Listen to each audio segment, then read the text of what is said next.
Paper आएगा, कैसे करेंगे, कैसे लिखेंगे, ठीक है। तो ये सारी प्रॉब्लम्स आपकी सिर्फ एक ही वीडियो में 10 मिनट में सॉल्व होने वाली हैं। तो वीडियो में अंत तक बने रहिए, और अगर अभी तक आपने यूट्यूब चैनल सब्सक्राइब नहीं किया है तो सब्सक्राइब कर लें, साथ ही बेल आइकन भी दबा दें, प्रेस कर दें, जिससे कि आपको जो है हमारे हेल्पफुल वीडियोज़ समय रहते मिलते रहें। तो आइए दोस्तों वीडियो को शुरू करते हैं। तो जब सबसे पहले हम बात करते हैं इंग्लिश की, ठीक है। तो इंग्लिश में क्या होता है, इंग्लिश में पढ़ना एक अलग चीज़ है, लिखना अलग चीज़ है, और उसको जो है ट्रांसलेशन करना, वो ग्रामर में एक चीज़ जो है अलग से आ जाती है, ठीक है।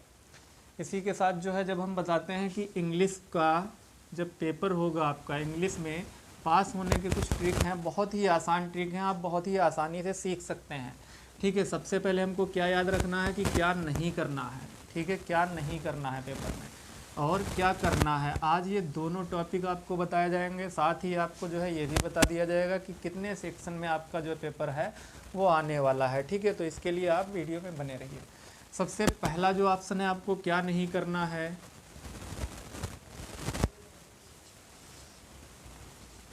कॉपी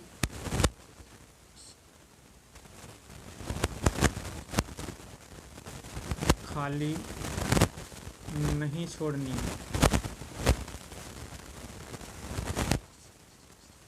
कॉपी खाली नहीं छोड़नी है। अब यहाँ पे सवाल ये उठता है कि अगर आपको जो है क्वेश्चन का आंसर नहीं आता है, आपने कुछ याद नहीं किया है, प्रिपरेशन नहीं किया है, तैयारी नहीं है, तो आप उसको करेंगे कैसे।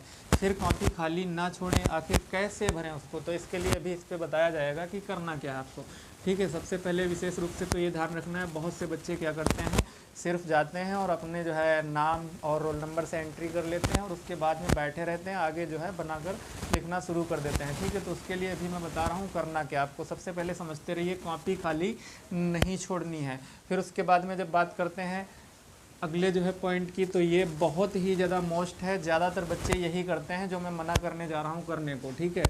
आपको जो है क्या करना है, अपनी नई भाषा का प्रयोग ना करें, ठीक है। अपनी नई भाषा का प्रयोग ना करें, ठीक है, ना करें, ये ध्यान रखना है आपको, ना करें, ठीक है, ये आपको ध्यान रखना है। अब नई भाषा क्या है, मैं आपको ये भी बता दूं कि वो भाषा कौन सी है जिसका बच्चे यूज करने लगते हैं, ठीक है। मान लीजिए किसी बच्चे को क्वेश्चन नहीं आता है, क्वेश्चन आ गया हु वाज लेंचो। अब बच्चे को इसका आंसर नहीं आता है तो उसका आंसर वो जो है अपनी लैंग्वेज में करने लगता है। अपनी लैंग्वेज में पता है कैसे करने लगता है, अपनी भाषा में। वो जो है ये नहीं ध्यान देते हैं कि कौन सी स्पेलिंग हमको जो है मिस्टेक कर रहे हैं, कौन से वर्ड्स की स्पेलिंग हम गलत कर रहे हैं, उनको ये नहीं करना है। उनको बस जो है देखना है कि कैसे भी कॉपी भर जाए और आंसर भले ही 25 शब्द में 25 वर्ड में देना था, 50 हो जाए, 100 हो जाए, 200 हो जाए, बट उनको कॉपी भरने से मतलब है। तो आपने ये नहीं करना है। जैसे कि मान लीजिए नई भाषा का प्रयोग करते हैं, लिख देते हैं NEULECA, ठीक है। इस तरीके से वो अपने मन से जो है शब्द लिखते चले जाते हैं। भाई समझना ये है कि जो आपकी कॉपी चेक कर रहा है वो एग्जामिनर क्या बेवकूफ़ होगा, ऐसा नहीं है ना। वो देखकर ही समझ जाएगा कि आप जीरो हो, और यहीं से आपको क्या करेगा, आपका इंप्रेशन जीरो ही रह जाएगा और आप फेल होने वाले हो, ठीक है। तो ये गलती ना करें, अपनी लैंग्वेज का चयन ना करें, अपनी एक नई भाषा ना बनाएं, ठीक है। बहुत ही सावधानीपूर्वक आपको करना होगा। करना कैसे ये भी अभी बता दिया जाएगा, ठीक है। फिर उसके बाद में तीसरा पॉइंट इसका ध्यान रखना है, क्या नहीं करना है, क्वेश्चन को आंसर में ना उतारें, क्वेश्चन को आंसर में ना उतारें, ठीक है। ये अगला पॉइंट है हमारा। बहुत से बच्चे क्या करते हैं, क्वेश्चन को आंसर में जो है उतारते रहते हैं, ठीक है। क्वेश्चन सेम है, आंसर वो सेम उतार देते हैं। क्यों? क्योंकि उनको लिखना आ नहीं रहा है, या प्रिपरेशन हुआ नहीं, याद किया नहीं। मान लीजिए क्वेश्चन पूछ लिया गया, क्वेश्चन आ गया हु वाज भोली, भोली कौन थी, ठीक है। क्वेश्चन आ गया हु वाज भोली, ठीक है। अब उनको आंसर नहीं पता है इसका, तो क्या कर रहे हैं, आंसर तो डाल लिया, फिर उसमें जो है डायरेक्ट लिख रहे हैं हु वाज भोली। सेम क्वेश्चन और सेम आंसर, यानी कि अब जो है एग्जामिनर को कह रहे हैं कि भाई अब तू बता हु वाज भोली, मेरे को नहीं आता है, अब तू बता हु वाज भोली। ठीक है, ये आपको नहीं करना है, हरगिज नहीं करना है, क्वेश्चन को आंसर में नहीं उतारना है, ये आपको ध्यान रखना है। तीसरा पॉइंट है। फिर उसके बाद में जो है आपको 4 नंबर पे ध्यान रखना है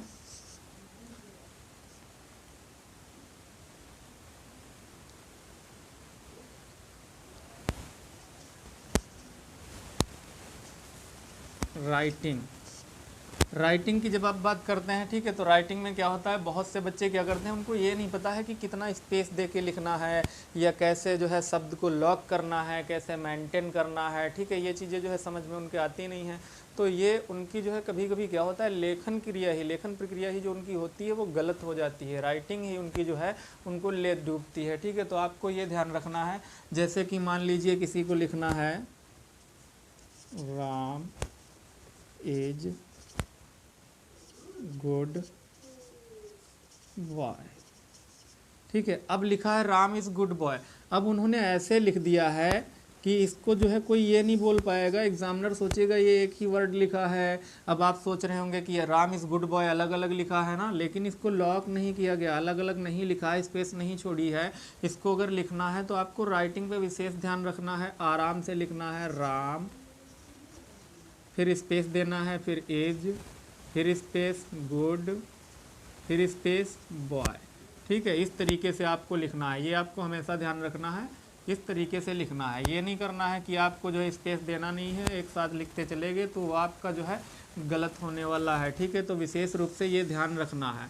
फिर आपको जो है देखना है कि यहाँ पे क्लियर हो गया कि आपने क्या नहीं करना है, कॉपी खाली नहीं छोड़ना है, अपनी नई भाषा का प्रयोग नहीं करना है, क्वेश्चन को आंसर में नहीं उतारना है, और जो है हु वाज भोली सेम टाइम अगर जो है जैसे लग रहा है सेम क्वेश्चन है और सेम आप आंसर दे रहे हो तो आप सोच रहे हो कि जो है एग्जामिनर जो बैठा है वो बेवकूफ़ है, वो आपको नंबर देने वाला है, तो नहीं, आप आउट होने वाले हो, फेल होने वाले हो, 0 मार्क्स आने वाले हैं। ठीक है, तो आपको जो है सेम आंसर जो है नहीं देना है। फिर उसके बाद में जो है देख लेते हैं क्या करना है, क्या करना है, ये बहुत ज़्यादा ज़रूरी है समझने के लिए, आप समझ लीजिए क्या करना है। ठीक है, जब हम बात करते हैं क्या करना की, तो सबसे पहला पॉइंट जो इसका आता है ए। ठीक है, सबसे पहला आता है हैंड राइटिंग, सबसे पहला पॉइंट है इसका हैंड राइटिंग। ठीक है, आपकी जो है हैंड राइटिंग तय करेगी कि आप कितने मार्क्स लाने वाले हैं। हालांकि प्रिपरेशन बहुत ही ज़्यादा जो है वैल्यू सबसे ज़्यादा प्रिपरेशन की है, आपकी लर्निंग की है, अधिगम की है, जो आपने याद किया है उसकी है, लेकिन आपकी राइटिंग ही ना हो तो फिर चाहे आप कितना भी अच्छा याद करके गए हों, आपकी हैंड राइटिंग बेकार है तो आप चाहे कितना भी अच्छा आंसर याद करके गए हों, करेक्ट लिख के आए हों, अगर एग्जामिनर उसको समझ नहीं पाएगा, पढ़ नहीं पाएगा, तो क्या देने वाला है, फिर क्या फ़ायदा रहा आपके याद करने का। तो ठीक है, सबसे पहले आपको हैंड राइटिंग सही कर रखनी है आपकी। ठीक है, बहुत जो है अच्छे से लिखना है, सफाई से। अब जो है अधिकतर क्या होता है, इंग्लिश की राइटिंग जो है उन्हीं बच्चों की अच्छी होती है जो बच्चे इंटेलिजेंट होते हैं। अब सोचना ये है कि भाई अगर राइटिंग ही अच्छी होती तो हम प्रिपरेशन ही कर रहे होते। ठीक है, तो ये कोई ज़रूरी नहीं है, ज़रूरी नहीं कि जिसकी राइटिंग अच्छी है उसी को जो है पढ़ने का तरीका अच्छा आता है, ये भी ज़रूरी नहीं कि जिसकी राइटिंग अच्छी है उसको ही याद होता है, बाकी किसी को याद नहीं होता है। ठीक है, तो ये नहीं ज़रूरी रखता है। फिर उसके बाद में जब बात करते हैं अगला पॉइंट इसका होता है कि आपको क्या करना है। ठीक है, दूसरे नंबर पे बात करते हैं तो आप बहुत ही ज़्यादा विशेष रूप से इसको ध्यान रखना, ऑप्शन बी है हमारा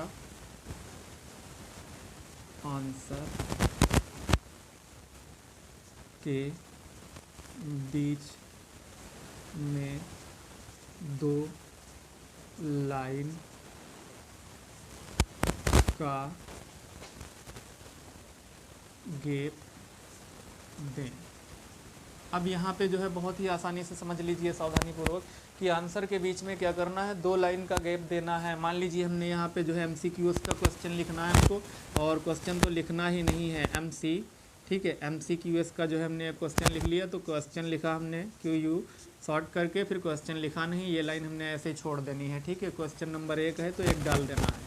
फिर नीचे लाइन में आपको लिखना है आंसर, और आंसर लिख देना है। अगर उसका सही आंसर लेंचो है तो मान लीजिए लेंचो हम लिख देते हैं।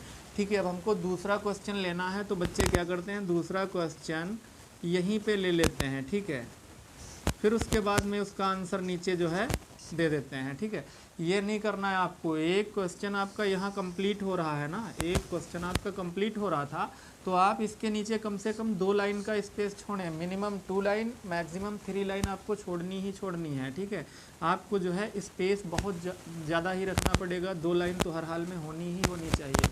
ठीक है, ये गलती बिल्कुल ना करें कि जो है आप एक साथ लिखते ही चले जाएं, ये गलती हरगिज़ ना करें। फिर उसके बाद में देख लेते हैं कि अगला पॉइंट क्या है जो करना है आपको। ठीक है, अब यहाँ पे अगला पॉइंट जो आपका है सी,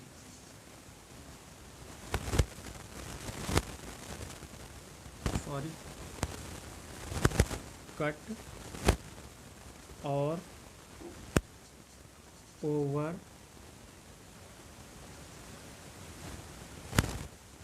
राइटिंग से बचना। ठीक है, अब ओवर राइटिंग और कट से बचना है आपको। ठीक है, कट क्या है मैं पहले भी बता चुका हूँ। मान लीजिए लिखना आपको था श्याम, आपने लिख दिया राम। ठीक है, अब इसको आपको कट करना है तो ऐसे ऐसे इस तरीके से नहीं काटना है, इसको कट नहीं करना है। अगर राम लिख गया है और लिखना आपको श्याम था तो केवल एक लाइन आपको रखना है इस पर। ठीक है, कट नहीं करना है बहुत ज़्यादा। ठीक है, पहले 3-4 पेज पे तो बिल्कुल ही ना करें कोशिश करके। फिर ओवर राइटिंग क्या है? ओवर राइटिंग की जब हम बात करते हैं तो अधिकतर बच्चे क्या है इंग्लिश में ओवर राइटिंग कर जाते हैं, तो आपने ओवर राइटिंग बिल्कुल भी नहीं करनी है। अगर आप ओवर राइटिंग करते हैं तब भी जो है उसका इंप्रेशन एग्जामिनर से जो है माइनस में जाएगा और आप जो है नंबर आपके उसमें जो है ओवर राइटिंग में भी या कट के भी कटने वाले हैं। ठीक है, तो ये चीज़ें आपको विशेष रूप से ध्यान रखना है। ठीक है, ये बिल्कुल नहीं करना है। ठीक है, बिल्कुल इससे बचना है आपको। अब जो है अगला पॉइंट आता है इसका, बहुत ही ज़्यादा हेल्पफुल है ये, अनसीन पैसेज का प्रयोग अधिक करें। ठीक है, अधिक करें। अब यहाँ पे अनसीन पैसेज का प्रयोग क्या करना है आपने? अधिक करना है। ठीक है, अब सबसे पहले तो मुझे इसको समझाने के लिए बताना पड़ेगा कि आपको जो है सेक्शन कितने आने वाले हैं। आपका जो इंग्लिश का पेपर आने वाला है कक्षा 10 और 12 का, वो 2 सेक्शन में डिवाइड होकर आने वाला है।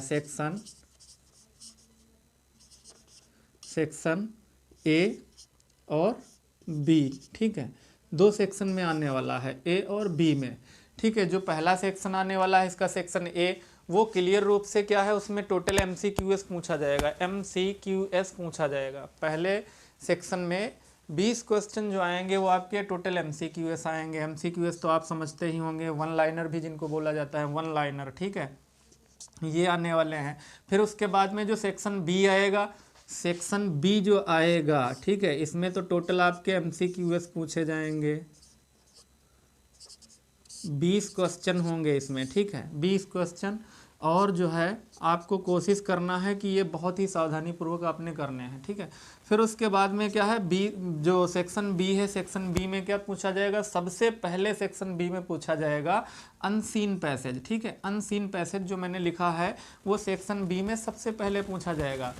किस लेसन से उठ के आता है, किससे आएगा, ये तो अभी क्लियर नहीं है। बाकी जो है मिनिमम 400 से 500 शब्द या 300 शब्द में आ जाता है। ठीक है, मान लीजिए 400 शब्द में पैसेज आ गया, 400 शब्द में एक पैसेज आ गया है। ठीक है, उसके नीचे आपको क्या मिलेंगे? 5 क्वेश्चन मिलेंगे। ठीक है, पिछले सत्र में तो 4 क्वेश्चन दिए गए थे, इस साल हो सकता है 5 आएँ या 4 ही रह जाएँ। ठीक है, 4 ही क्वेश्चन आ जाते हैं मान लीजिए। तो उसमें क्या है, जैसे कि मान लीजिए यहाँ पे आपको ये पैसेज दिया हुआ है जो कि 300 शब्दों का है, जो आपका ए लेटर टू गॉड से उठ के आया है। ठीक है, ए लेटर टू गॉड से उठ के आया है। अब फिर उसके बाद में उसके नीचे आपको 4 प्रश्न दिए होंगे जिनका आंसर आपने करना है। ठीक है, अनसीन पैसेज से ही उसके आंसर निकालने हैं। मान लीजिए पहला आपका क्वेश्चन है, हु वाज लेंचो। ठीक है, पहला क्वेश्चन है। अब इसको आपको क्या करना है, आपके पैसेज में ढूंढना है। ठीक है, पैसेज में आपको देखना है कि कहाँ पे इसका आंसर है। बहुत से बच्चे क्या करते हैं, समझ ही नहीं पाते हैं कि ये जो है अनसीन पैसेज है और हु वाज लेंचो प्रश्न है, इसका उत्तर पैसेज में है। बहुत से बच्चे नहीं समझ पाते हैं, बट आपको ये ध्यान रखना है, आप जब पैसेज में देखेंगे आपको कहीं भी इससे मिलता हुआ कोई भी अगर वर्ड्स मिलता है, आप वहीं पे जो है आराम से पढ़ेंगे, ध्यानपूर्वक जब पढ़ेंगे तो आपको आंसर मिल जाएगा। लेकिन बहुत से बच्चे क्या करते हैं, मैं आपको बता दूं, जो आपको हरगिज़ नहीं करना है। मान लीजिए क्वेश्चन आया है हु वाज लेंचो, उन्होंने आंसर नहीं ढूंढा, ठीक है, आंसर नहीं ढूंढा, बल्कि जो है क्या किया, पैसेज की 2 लाइन इसके नीचे ऐसे ही उतार दी। पैसेज के नीचे जो है क्या किया, पैसेज की 2 लाइन आंसर लिखा यहाँ पे आंसर, और डायरेक्ट क्या कर दिया यहाँ पे उतारते हुए चले गए, ठीक है, 2 लाइन उतार दिया। फिर दूसरा क्वेश्चन डाला, उसमें भी पैसेज की 2 लाइन उतार दिया। तीसरा क्वेश्चन डाला, उसमें भी जो है पैसेज की 2 लाइन उतार दिया, ठीक है। फिर उसका जो है क्या होना है, इंप्रेशन वो भी 0 होना है, ठीक है। आपको ऐसा नहीं करना है, पैसेज आपको देखना है सही से, उसमें लेंचो कहीं तो लिखा होगा, जहाँ पे लेंचो लिखा है हु वॉज करके या लेंचो इज ए, ठीक है। यहाँ पे क्या है, वाज लगा हुआ है ना, आप वर्ब से भी देख सकते हो, वाज लगा हुआ है यानी पास्ट है, लेंचो कौन था, ठीक है। और जब आप इसका आंसर देखेंगे तो प्रेजेंट में मिलेगा आपको, जैसे कि इसका आंसर आप दोगे लेंचो वाज ए फार्मर भी हो सकता है, या फिर लेंचो इज ए फार्मर भी हो सकता है, ठीक है। आप पैसेज में देखें तो लेंचो इज ए फार्मर या लेंचो वाज ए फार्मर जो है आपको मिलेगा, वही इसका करेक्ट आंसर होगा। ऐसे ही आपको देखना है, ठीक है। मान लीजिए आपको जो है 4 क्वेश्चन या 5 क्वेश्चन दिए गए हैं, और जो है बहुत ज़्यादा 5 वर्ड्स 5 वर्ड्स के आंसर होते हैं, लेकिन आपका जो है पैसेज दिया है 400 शब्दों का, ठीक है। तो आपने ये नहीं करना है कि पूरा पैसेज उतारते चले गए। बहुत से ऐसे भी बच्चे होते हैं जो क्या करते हैं, पूरा पैसेज उतार देते हैं, क्वेश्चन के नीचे आंसर लिख के पूरा पैसेज कॉपी कर देते हैं। फिर क्या करते हैं, एग्जामिनर को चैलेंज करते हैं, देख ले भाई तुम ही छांट लो, मेरे को नहीं पता कौन सा। ये बिल्कुल नहीं करना है आपको, ठीक है, इससे बचें। फिर उसके बाद में आपको, जब हम बात करते हैं सेक्शन बी में, दूसरी चीज़ क्या आएगी, ये तो सेक्शन बी में सबसे पहले अगर कुछ पूछा जाएगा तो अनसीन पैसेज आएगा, ठीक है, अनसीन पैसेज। फिर उसके बाद में जो है दूसरा आता है अगर सेक्शन बी में, तो वो होता है राइटिंग या कंपोजिशन भी आता है। राइटिंग में क्या है, आपसे जो है पूछ लिया जाएगा write a letter to your elder brother, ठीक है, या एल्डर ब्रदर रिक्वेस्टिंग, ठीक है। इस तरीके से आपका जो है क्वेश्चन आ सकता है लेटर लिखने के लिए, ठीक है। या फिर दूसरा आ सकता है राइट एन एप्लीकेशन, ठीक है, एप्लीकेशन भी लिखने को जो है बोला जा सकेगा, ठीक है। आप उनमें से क्या करना होगा, एक करना है, ठीक है। आप राइटिंग में देखेंगे एक लेटर आया होगा और एक एप्लीकेशन आया होगा, ठीक है। आपको जो है लेटर या एप्लीकेशन इनमें से कोई एक करना है, दोनों नहीं करने हैं। या तो आप लेटर कर दीजिए या एप्लीकेशन कर दीजिए, ठीक है। मान लीजिए आपका एप्लीकेशन आया है write application to the principal of your college requesting him to make your library, ठीक है। इस तरीके से एक क्वेश्चन आ गया, ठीक है, एप्लीकेशन लिखना है ये। अब आपको लेटर नहीं आ रहा है, एप्लीकेशन लिख दीजिए, और एप्लीकेशन नहीं आ रहा है तो फिर लेटर लिख दीजिए। कोई भी एक चीज़ लिखनी है आपको, ये 4 नंबर में आने वाला है, ठीक है। अब बहुत से बच्चे क्या होते हैं, लेटर जो है बहुत इजी होता है, आप बहुत ही कम समय में सीख सकते हैं, ठीक है। इसका फॉर्मेट ही सीखना होता है, आपको लिखने का तरीका बस सीखना होता है, बाकी तो आप समझ सकते हैं आसानी से ही, ठीक है। तो लेटर याद करें 4 नंबर, ठीक है। और सबसे पहले तो मैं यहाँ पे बता दूँ, इंग्लिश का पेपर हो या हिंदी का हो या किसी भी चीज़ का हो, सबसे पहले आप उन चीज़ों पे फोकस करें जो आपको लग रहा है कि 100% आने वाली हैं। जैसे पिछले सत्र के एग्ज़ाम में क्या था, डस्ट ऑफ स्नो की सेंट्रल आइडिया आई थी, इस साल भी आने वाली है डस्ट ऑफ स्नो की सेंट्रल आइडिया, ठीक है। पिछले सत्र में भी राइट ए पोएम आया था, लिखने के लिए एक पोएम आया था, इस साल भी आने वाला है। तो ये चीज़ें क्या हैं, आपको पहले जो है याद करनी है, ठीक है। जो चीज़ें आपको लगती हैं 100% आने वाली हैं, आप सर हो तो जो है उनको पहले याद करो, ठीक है। फिर उसके बाद में देख लेते हैं अगला पॉइंट क्या होता है सेक्शन बी में। सेक्शन बी में जब आप राइटिंग में जो है या तो लेटर या एप्लीकेशन कोई भी एक वर्क कर लेंगे, फिर उसके बाद में आएगा आपको लिखने के लिए आर्टिकल आता है, आर्टिकल, ठीक है। लेटर या एप्लीकेशन इनमें से कोई एक करना है, फिर आएगा आपका आर्टिकल, ठीक है। आर्टिकल मान लीजिए किसी भी चीज़ पर आ सकता है, ठीक है। फिर उसके बाद में क्या करना है, अगला क्या आएगा, यानी कि राइटिंग में सिर्फ 2 ही चीज़ें आपको करनी होंगी, या तो लेटर एप्लीकेशन इनमें से कोई एक चीज़ करेंगे, ठीक है। फिर उसके बाद में एक आपका आएगा आर्टिकल लिखने के लिए, निबंध लिखने के लिए, ठीक है, वो एक करना है आपको। 2 चीज़ें होंगी 8 नंबर में। फिर उसके बाद में अगला सेक्शन इसका अगला जो है इसका जो है सेक्शन बी का अगला जो चैप्टर होगा, अगला जो होगा वो क्या होगा, ग्रामर होगा, ठीक है। ग्रामर, GRAMAR, ग्रामर आएगा। अब ग्रामर की जब बात करते हैं तो देखो यहाँ पे क्या होता है, सारी ट्रिक्स धरी की धरी रह जाती हैं। क्योंकि ग्रामर की जब हम बात करते हैं तो इसके लिए क्या होता है, बहुत ही अधिगम करना पड़ता है, लर्निंग करनी पड़ती है, ठीक है, बहुत ही रिवीजन की ज़रूरत होती है, प्रिपरेशन की ज़रूरत होती है।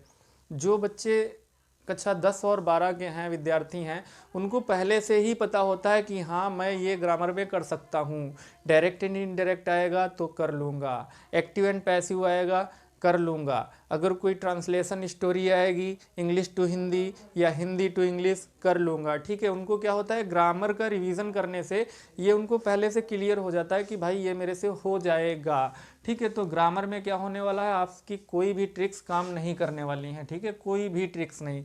हालांकि आप YouTube पर सर्च करेंगे, बहुत सारे टीचर्स ऐसे मिलेंगे आपको जो बताएंगे ये ऐसे नहीं ऐसे, ऐसे नहीं ऐसे, लेकिन आपको जब ग्रामर के बारे में जानकारी ही नहीं होगी तो कोई ट्रिक्स आपका काम नहीं आने वाला है, ठीक है, ये आपको ध्यान रखना है।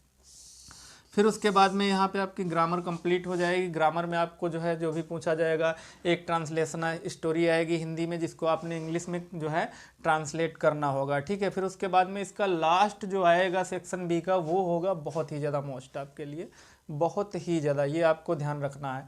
लास्ट वाला आपका आएगा लिटरेचर से, ठीक है, यानी इंग्लिश टेक्स्ट से जो है आपके लेसन से, ठीक है, लेसन से बुक में जो पोएम है या लेसन है, ठीक है, इनसे उठ के आने वाले हैं। क्वेश्चन एंड आंसर आपको करने होंगे, ठीक है, क्वेश्चन होंगे, आंसर आपने देने होंगे, तो ये बहुत ज़्यादा इंपॉर्टेंट है, बहुत ज़्यादा। मैं पर्सनली आपको बोलूँ अगर कि आप जो है इस लेसन को जो है रिवीजन करिए अच्छे से, या इस लेसन की प्रिपरेशन करिए अच्छे से, ठीक है, तो मैं यही बोलूँगा कि सबसे पहले तो आप नेल्सन मंडेला और ए लेटर टू गॉड की बहुत ही अच्छे से प्रिपरेशन करके निकलें इस बार, ठीक है, क्योंकि बहुत ही ज़्यादा चांसेस हैं इसी लेसन, इन्हीं दो लेसन में से कोई भी एक पैसेज भी उठ के आ सकता है, या फिर बहुत ज़्यादा चांसेस हैं इसी से जो है बहुत ही ज़्यादा जो है लॉन्ग आंसर टाइप जो है नेल्सन मंडेला या ए लेटर टू गॉड से ही उठ के आ सकते हैं, ठीक है। तो इनकी प्रिपरेशन बहुत ही अच्छी करनी है। अब यहाँ पे जो है प्रॉब्लम है कि भाई यहाँ पे ग्रामर तो आपसे हो गई, अगर मान लीजिए हो जाती है, लिटरेचर क्या है, लिटरेचर में आपको जो आने वाला है वो टोटली आपकी बुक से आएगा, मॉडल पेपर है, अनसॉल्व पेपर है, इससे आपको तैयारी करनी है, आराम से आपको याद करना है। अगर आप याद कर लेते हैं, प्रिपरेशन कर लेते हैं, ठीक है, तो आप कर सकते हैं, ठीक है। फिर उसके बाद में एक चीज़ विशेष रूप से क्या होती है, मान लीजिए एक विद्यालय में 70 विद्यार्थी जो है कक्षा 10 का पेपर देने वाले हैं, कक्षा 10 का पेपर 70 विद्यार्थी देने वाले हैं, ठीक है। अब इन 70 में से विद्यार्थी 50 जो हैं उन्होंने प्रिपरेशन बहुत बढ़िया की है, ठीक है, लर्निंग बहुत अच्छी है, ठीक है, याद किया है उन्होंने, बहुत अच्छा लर्न किया है, लेकिन इन 50 विद्यार्थियों में जो है जब एक साथ बैठेंगे जाकर पेपर देने तो क्या होगा, 25 के मार्क्स बहुत अच्छे आएंगे, 25 के बहुत कम आएंगे। क्या होता है, पता है क्यों होता है भाई, एक ही विद्यालय में पढ़े हैं, एक ही साथ टेस्ट देते थे, एक ही साथ पढ़ते थे, एक ही जैसी किताबों से पढ़े हैं, फिर भी इनमें जो है अंतर क्या होगा, क्यों होगा इतना अंतर नंबर का, मार्क्स का, क्यों होगा, आप समझ लीजिए। ये जो 50 विद्यार्थी हैं जिन्होंने बहुत ही ज़्यादा जो है लर्निंग की है, बहुत अच्छा इनको जो है टोटल जो है इन्होंने प्रिपरेशन 100% कर लिया है, कंप्लीट तैयारी इनकी हो चुकी है, लेकिन इनके नंबर एक जैसे नहीं आने वाले। इनमें 20% ऐसे भी विद्यार्थी हैं जिनके नंबर जो है बहुत ही कम आने वाले हैं। क्यों, अब इनकी गलती क्या होगी जो कम आएंगे, इन्होंने याद तो अच्छा किया है लेकिन क्या है, इनकी जो लेखन प्रक्रिया है, इनकी जो हैंड राइटिंग है या इनके जो स्पेलिंग्स हैं वो जो है गलत होने वाली हैं, ठीक है। बहुत से बच्चों को लिखने में प्रॉब्लम आती है, ठीक है। मैं तकरीबन 3 से 4 साल से ऑफलाइन पढ़ा रहा हूँ, मैंने देखा है, नोट किया है, बच्चों में इंग्लिश लिखने की बहुत ज़्यादा वीकनेस है, लिखने में बहुत ज़्यादा जो है कमज़ोर हैं कि उनको जो है पढ़ना तो आ रहा है लेकिन अगर लिखना है बिना देखे तो लिखने में बहुत ज़्यादा दिक्कत हो रही है। अब जब लिखने में दिक्कत हो रही तो आपका याद करके जाना या ना याद करके जाना बात सेम है, ठीक है। बहुत ज़्यादा अगर आपने अच्छे से याद कर लिया तो कुछ ऐसी स्पेलिंग्स हैं जो जी हैं आप लिख सकते हैं, वरना नहीं, ठीक है। तो उनके लिए मैं बोलूँगा अगर आपको स्पेलिंग मिस्टेक हो रही हैं आपसे, आप लिखना जो है अच्छे से नहीं सीख पा रहे हैं, स्पेलिंग गलत हो रही तो उसके लिए अभी बहुत टाइम है, शेष टाइम काफ़ी है आपके लिए। आप इंग्लिश पे फोकस करिए, और उसे सिर्फ और सिर्फ जो है मॉडल पेपर उठा के याद मत करिए, या अनसॉल्व पेपर उठा के मत करिए, या बुक्स या नोटबुक्स या आपने जो नोट्स बनाए हैं उनसे मत याद करिए। सिर्फ याद मत करना, याद तो करना ही है, लेकिन अगर अपनी स्पेलिंग करेक्शन करनी है, करेक्ट करनी है, ठीक है, करेक्शन करना है खुद में, तो उसके लिए क्या करना है, लिख कर आप याद करिए, ठीक है, लिख कर याद करें। जब आप लिख कर याद करेंगे तो आपकी क्या होगी, स्पेलिंग जो गलत हो रही थी वो खुद ब खुद करेक्शन हो जाएंगी, और आपकी जो है लेखन प्रक्रिया बहुत ज़्यादा अच्छी होने वाली है, फिर आपकी स्पेलिंग कोई भी गलत नहीं होने वाली है, ठीक है। तो आप हमेशा इंग्लिश को लिख कर याद करें, जिससे आपकी स्पेलिंग जो है सही हो जाएंगी। आप जब लिखेंगे तो आपकी प्रैक्टिस भी अच्छी होगी, आपको याद भी आसानी से होगा, ठीक है, ये आपको करना है। फिर उसके बाद में जो है एक बार मैं फिर से बता देता हूँ, इसमें समझा देता हूँ आपको क्या नहीं करना है। कॉपी खाली नहीं छोड़नी है, ये ऑप्शन मैंने बोला था। अगर कॉपी खाली नहीं छोड़नी है तो करना क्या है, अब सवाल उठता है ना, करना क्या है भाई, करना क्या है, देख लीजिए, सीधी सी बात है। अगर आपको जो है टोटली अनसीन पैसेज क्या है, बहुत से बच्चे जो है क्वेश्चन उतारते हैं उसमें आंसर की जगह अनसीन पैसेज की दो दो लाइन उतारते हुए चले जाते हैं, ठीक है। चलिए मैं आपको बोल देता हूँ, यही ट्रिक है कि आप ऐसे ही करके आना, लेकिन गलत है। गलत क्यों है, क्या वहाँ पे जो एग्जामिनर बैठा होगा क्या वो सिर्फ जो है ऐसे ही आ जाएगा, बैठा ही होगा, उसको कुछ आता नहीं होगा, वो देख के समझ जाएगा कि आप जीरो हो, ठीक है। तो आप ये करना कि जो है कोशिश करना, जितना ज़्यादा आप प्रिपरेशन करके गए हो उतना करना, ठीक है। बहुत ज़्यादा बनाकर इंग्लिश में लिखने की कोशिश मत करना, वरना आपका जो इम्प्रेशन है वो जीरो जाने वाला है, ठीक है। फिर उसके बाद में जब हम बात करते हैं, अगला क्या है, अपनी नई भाषा का प्रयोग ना करें, यानी कि आप अपने मन से कोई भी इंग्लिश के वर्ड ऐसे लिखना ना शुरू करें जिनकी आपको खुद ही नहीं पता हो स्पेलिंग क्या है, कि आप क्या लिख रहे हो, ठीक है, तो ये ना करें।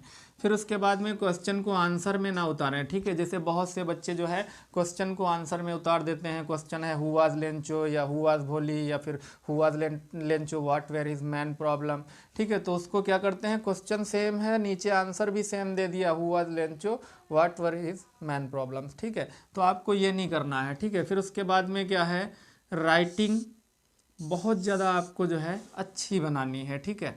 अब बहुत से बच्चे क्या करते हैं, सोचते हैं अच्छी का मतलब ये नहीं कि आप बहुत जो है अपने हिसाब से टाइम ले लेके बनाएं, टाइम मैनेजमेंट का ख्याल रखना है। मैं बोल रहा हूँ कि अच्छी का मतलब है ऐसे लिखें कि स्पेस रहे, कम से कम समझ में आनी चाहिए कि जो है आपने क्या लिखा है, एग्जामिनर को समझ में आना चाहिए, ठीक है। तो ये आपको बिल्कुल नहीं करना है।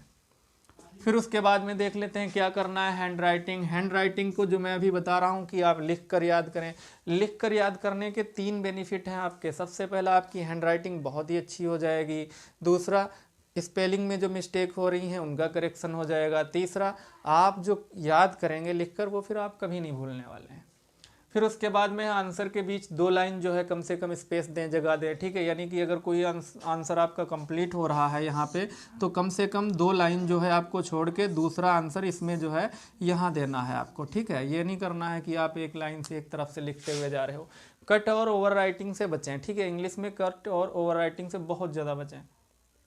अनसीन पैसेज का प्रयोग अधिक करें। अधिक करें मैंने यहाँ पे क्यों लिखा है, क्लियर कर देता हूँ।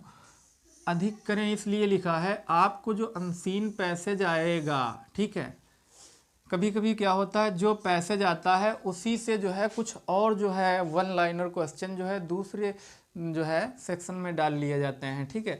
तो आप इसमें जो है एक चीज़ हमेशा ध्यान रखें, जो अनसीन पैसेज आया है कहीं ऐसा तो नहीं उससे संबंधित कोई 2 नंबर का क्वेश्चन कहीं आ गया है, या कोई 1 नंबर का या कोई 4 नंबर का क्वेश्चन आ गया है, ठीक है। कभी कभी ऐसा हो जाता है। एग्जाम्पल के लिए आप सन 2010 का पेपर उठा सकते हैं और सन 2013 का भी पेपर देख सकते हैं, ठीक है। फिर उसके बाद में जो है अगला मैंने बोला कि राइटिंग और लेटर क्या है, सेक्शन बी में, यहाँ से सेक्शन बी शुरू होता है अनसीन पैसेज से। पहला क्वेश्चन अनसीन पैसेज होगा, दूसरा आपका राइटिंग में होगा। राइटिंग में क्या होगा, लेटर या एप्लीकेशन कोई एक करना होगा, या लेटर या एप्लीकेशन। फिर उसके बाद में आपका ग्रामर का सेक्शन होगा। ग्रामर में आपका ट्रांसलेशन भी होगा, चेंज इनटू फॉलोइंग सेंटेंस भी होगा, एक्टिव पैसिव वॉइस भी होगा, ठीक है। ये भी आपको जो है करना होगा। फिर उसके बाद में जो है आपका टोटली यहाँ पे जो है लास्ट ऑप्शन होगा, लास्ट जो फीचर होगा सेक्शन बी का वो होगा लिटरेचर से, ठीक है। आपके जो है बुक से क्वेश्चन और आंसर जो है क्वेश्चन दिए होंगे, आंसर आपने करने होंगे, ठीक है। फिर उसके बाद में जो है ये एंड ऑफ पॉइंट होगा आपके एग्ज़ाम का या इंग्लिश का, ठीक है। यहाँ पे अगर आप अच्छा सा फोकस कर सकते हैं इंग्लिश में तो आप लिटरेचर पे कर सकते हैं, ठीक है।